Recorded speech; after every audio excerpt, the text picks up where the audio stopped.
sağ olun ki, dəyərli vaxtınızı ayırıb gəldiniz. Mənə bu etimadı göstərdiyiniz üçün sizin hər birinizə ayrı-ayrılıqda təşəkkür edirəm. Bu kitabların ərsəyə gəlməsində sizlər mənə dəstək olmuşsunuz. Ona görə mən sizə təşəkkür edirəm.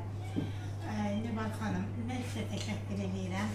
Azərbaycanda demək olar ki, Heydər Əliyev mərkəzi mənim doğma, elə bilirəm, evimdir. Bir neçə rayonlarda Heydər Əliyev mərkəzlərində həqiqətən tədbirlər mühtəşəm səviyyədə keçirilir. Səidə xanım, sizə də təşəkkür edirəm. Salyan rayonunda bu mənim kitabımın 4-cü təqdimatdır. 2 dəfə kənd məktəblərində doğrudan da yüksək səviyyədə tədbiri təşkil ediblər. Bir dəfə mərkəzləşmiş kitabxanada, bir də indi mən sizə minnətdaram. Salyan rayonunun icra başçısına öz təşəkkürümü bildirirəm.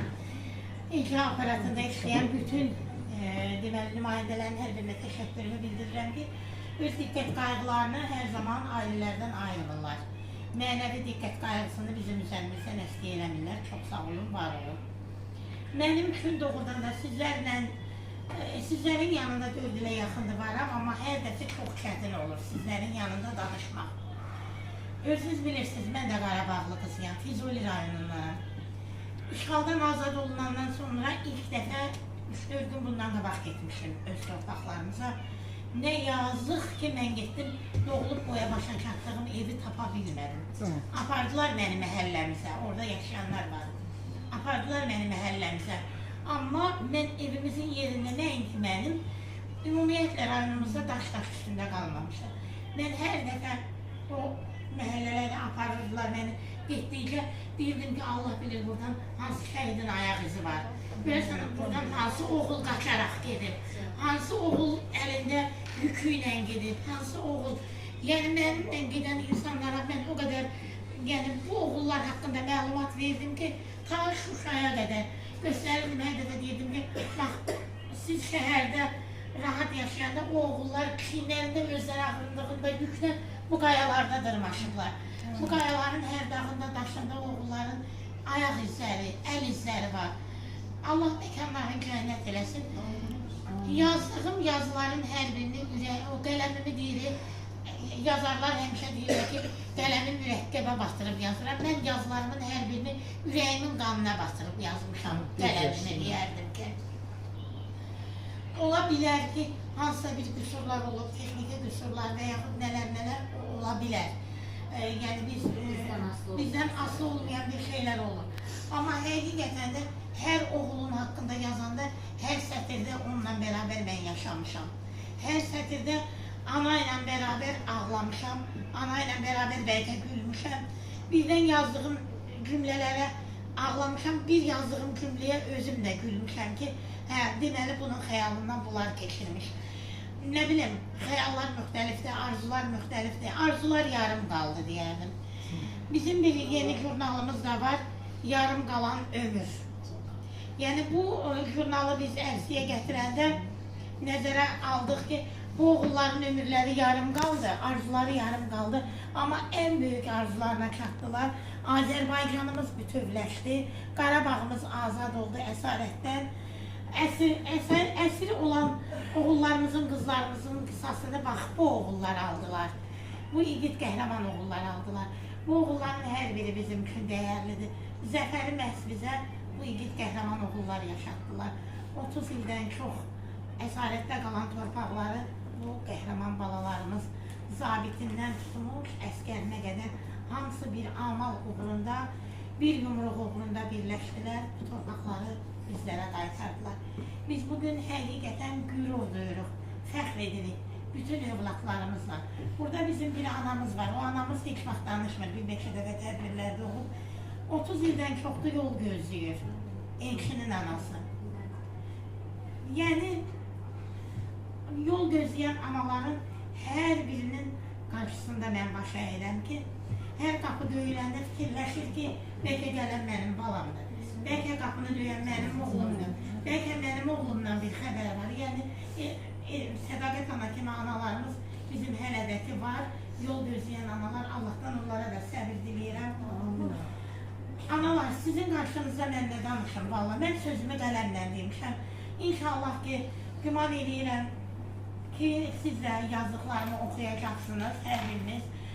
Mən istəyirəm ki, Səidə xanım, sizin kitabxanaya bu kitabıma hədiyyə edin, mərkəzləşmiş kitabxanaya, Kənan Həsrətli Dünyam kitabıma, bu Beyləqan rayonunun İgid oğluna həsr olunub baxılırsa, bunu sizin kitabxanaya hədiyyə edirəm. Yəni, bizlər yazarlar, mən tək özümü demirəm, bütün yazarlara deyirəm ki, yazın, qələminiz tutduqca yazın, gücünüz çatdıqca yazın. Düzdür, bəzən çətinlik çəkilir, yazdıqlarımız dəftər olaraq biz güclə qalır, ərsiyə gətirə bilmirik, o bizdən asılı olmayan səbəblərdir. Amma bugün fəxr edirəm ki, mənə dəstək olursunuz, mən bu kitabları ərsiyə gətirirəm. Çox sağ olun, sizə də minnətdaram ki, kitabxananızda bizim möhtəşəm tədbirimizi təşkil etmişsiniz sizə. Çox sağ olun. Və Nübar xanım, mən sizin kitabxanaya elə bax bugün təqdimatını etdiyimiz Hərə bir qəhrəman kitabımı təqdim etmək istəyirəm. Və Kürdəmirin ilk şəhidi olan Adəm Əliyevin xatirəsinə həsr olunmuş bu kitabı da Məhz Heydər Əliyev mərkəzinə istəyirəm təqdim edim. Bax, bu oğlun anası biləndə ki, mən bura təqdimata gələcəm, bu bayrağı verdi mənə ki, mən Heydər Əliyev mərkəzinə bu bayrağı təqdim edim. Ananın iki övladı olub, biri şəhid olub, Ceyhun Ali məktəbini yarımçıq qoyub, müharibəyə gedib. İkinci oğlu da qazi olaraq, sonra faciəvi surətdə həyatını dəyişib. Bu bayrağı da Rəxşəndə ana sizin Heydər Əliyev mərkəzində kitabxanaya təqdim eləməyimi xahiş elədi məndən. Mən hər birinizə təşəkkür edirəm, mənim dəyərli analarım, var olun. İgid oğulları, qəhrəman oğulları dünyaya gətirən analar, atalar, hər biriniz bizim fəxrimizsiniz. Valla sözümü unutdum demək olar ki, bilmirəm nə deyim, hardan deyim, nədən deyim. Amma onu bilirəm ki, İgid oğullar bizim tariximiz oldu. Əbədi yaşar qəhrəmanlarımız oldu. Bir tarixə sığmayan, dastanlara sığmayan bir igidlər oldular. Şuşanın dağlarına baxanda həqiqətən elə bir ki, mən uşaqlığım o dağlarda keçib, o düzlərdə keçib bizim, yəni o dağların elə bir ki, rəngi dəyişir. O dağlarda elə bir lalə rəngi yaranıbdır. O dağların baxırsan, getdikən dağın rəngi elə bilirsən ki, dəyişir. Mən orada deyirəm, yanımdakilara, deyirlər, yox, ay xan, yəqin elə əvvəldən bu dağlar belə olub. Deyirəm, bu dağlar əvvəl belə deyildi, bura boz qayalıqlar idi. İndi isə dağların rəngi allanıbdır. O allıq da, o saflıq da bizim İgid oğullarımızın ruhudur, o oğulların qanıdır, canıdır deyirəm. Allah məkanların cənnət eləsin. Elə bu yerdə zəfəri bizə yaşadan İgid oğullarımıza deyirəm, zəfəri bizə yaşadan İgidlərimiz sizlərə eşq olsun. Zəfəri bizə yaşadan İgid oğullar, ruhlarınız şad olsun. Uğrunda canınızı fəda etdiyiniz doğma Qarabağımız azad oldu.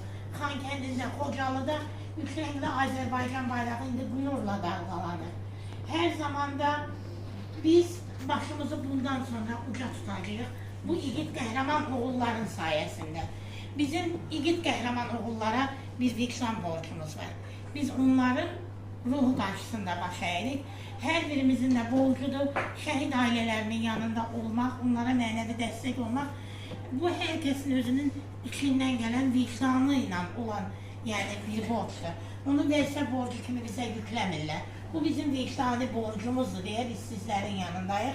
Mən dəyərli müəllimlərimizə də təşəkkür edirəm. Bizə evdə, ailədə vətənpərvərliyi, ailədə valideynlərimiz öyrədib, amma əlimizə qələm verib yazmağı, ananı, vətəni sevməyi məhz müəllimlərimiz öyrədibdir. Elə o müəllimlərin tərbiyə verdiyi oğullar məhz vətən dedilər, ana vətən dedilər. Ana qucağından istəyib vətən torpağını seçdilər.